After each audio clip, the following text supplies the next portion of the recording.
Depreciation की accounting करने के ना दो मेथड्स होते हैं, एक without opening provision for depreciation जो हम अभी तक कर रहे थे, और एक होगा विद प्रोविजन फॉर डेप्रिसिएशन जो हम अब करेंगे। अभी तक जो हम कर रहे थे क्या था, without opening provision for depreciation account. तो हम डेप्रिसिएशन चार्ज तो करते थे हर साल, एसेट में से ही माइनस कर देते थे, depreciation to asset, asset depreciate हो जाता था, फिर बुक वैल्यू दिखा देते। आज हम करेंगे मेथड 2, डेप्रिसिएशन का मेथड 2। क्या है method 2? Provision for depreciation method. क्या होता है इसमें, ध्यान से देखेंगे।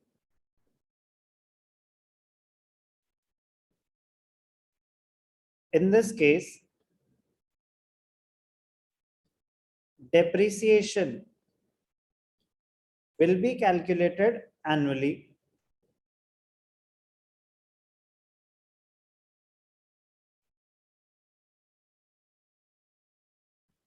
in the same manner as it was being done earlier, but it will not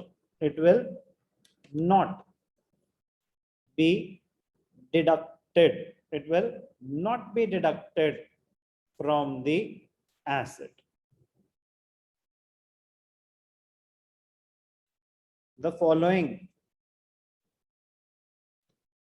entry is passed for charging depreciation. The following entry is passed for charging depreciation. Normal scenario में depreciation की entry क्या होती है, बोलो? Depreciation to asset account. Very good, depreciation to asset. वो तो straight line और WDV तो सिर्फ कैलकुलेशन के मेथड्स है, ये प्रेजेंटेशन का मेथड है कि थ्रू प्रोविजन और विदाउट प्रोविजन। अब हम कर रहे हैं through provision for depreciation account. इस केस में एंट्री क्या होगी, ध्यान से देखना। Depreciation account debited to provision for depreciation. Depreciation account debited to provision for depreciation. Depreciation will be calculated in the similar manner. Depreciation debit हो रहा है तो क्या है, ये एक्सपेंसेस बढ़ रहे हैं तो एक्सपेंस है, डेप्रिसिएशन तो उस पीरियड का एक्सपेंस है। बट फर्क क्या है, फर्क ये है कि एसेट में से रिड्यूस नहीं हो रही डेप्रिसिएशन की वैल्यू। तो फिर क्या हो रहा है, एक सेपरेट अकाउंट क्रिएट हो रहा है, एक सेपरेट अकाउंट क्रिएट हो रहा है।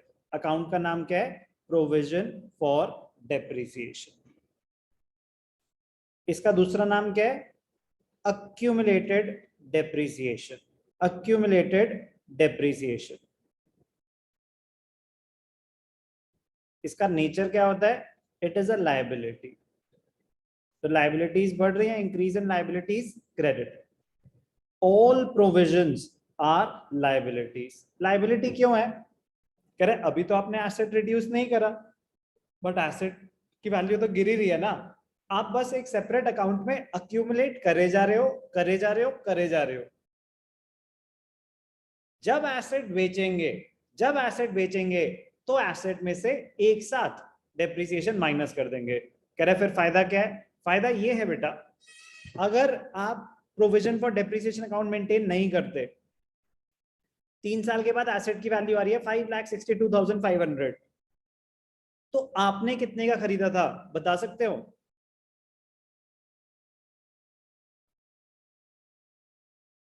बोलो। सर अगर स्ट्रेट लाइन है तो सर शायद बता सकते हैं। मैं कह रहा हूँ 3 साल के बाद अगर उसकी वैल्यू 5,62,500 आ रही है तो उस वैल्यू से आप कैसे बता सकते हो? आपको रेट ऑफ डेप्रिसिएशन ना, यस सर, यस आपको कैलकुलेशन करनी पड़ेगी। उस साल का डेटा देख के आप बता सकते हो कि आपने एसेट कितने का खरीदा होगा? नो सर, नहीं बता सकते।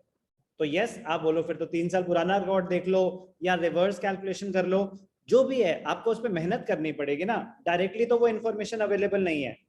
लेकिन जब हम provision for depreciation account maintain कर रहे हैं तो depreciation is not deducted from the asset, it is transfer to a separate account.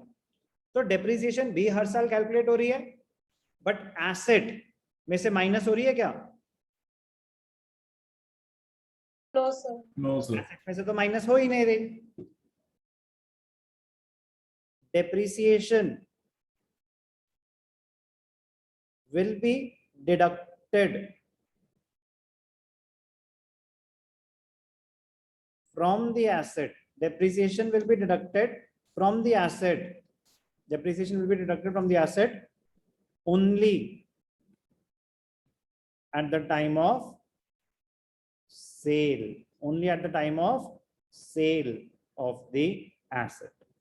जब आप एसेट को बेचोगे, जब आप एसेट को बेचोगे तब उस केस में क्या होगा?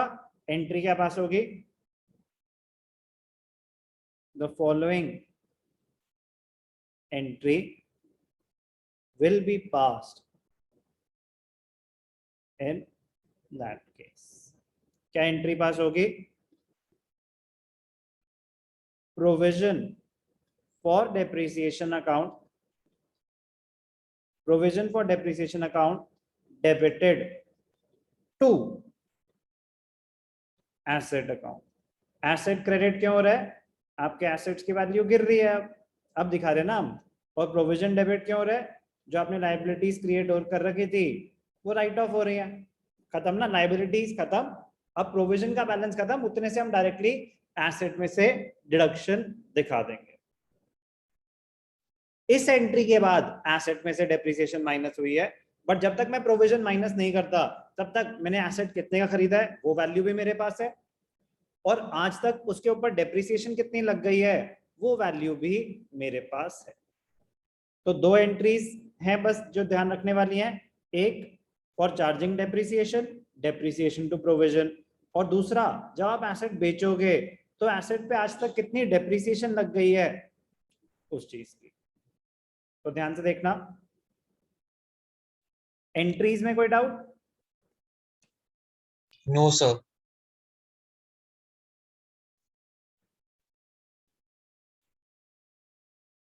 Under this method,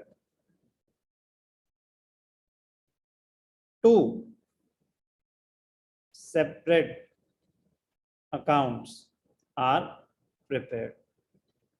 Two separate accounts are prepared. Number one,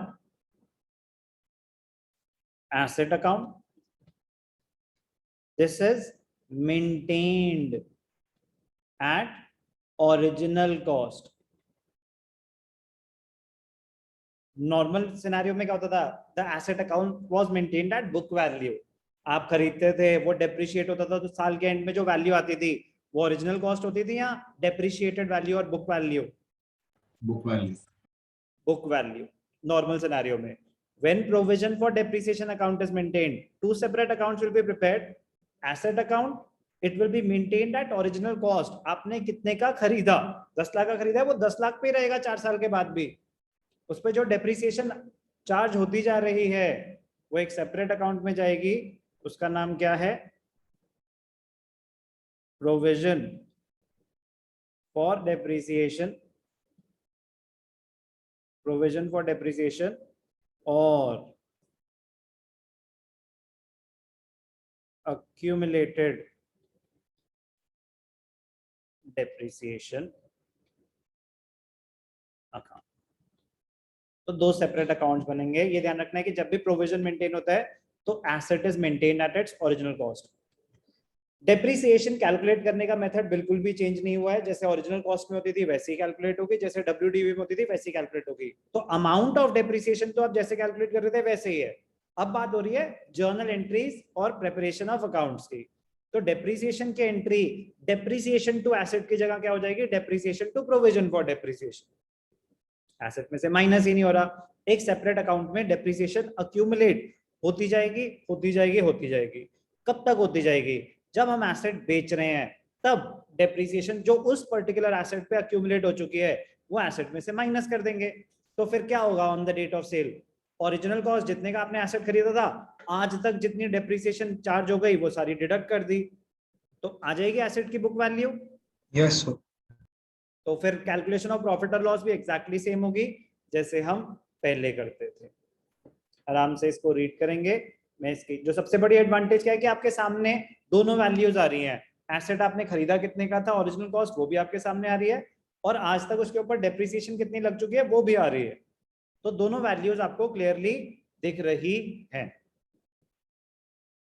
ज्यादातर कंपनीज यही मेथड फॉलो करती हैं, ज्यादातर कंपनीज यही मेथड फॉलो करती हैं कि क्योंकि अगर वो डेप्रिशिएटेड वैल्यू, फायदा क्या होता है, अगर सोचो आपने 50 करोड़ का एसेट खरीदा और 10% डेप्रिसिएशन है, तो 4 साल के बाद तो 20 करोड़ तो वो डेप्रिशिएट ही हो चुका होगा अगर स्ट्रेट लाइन भी है, तो वैल्यू क्या आ रही होगी 30 करोड़।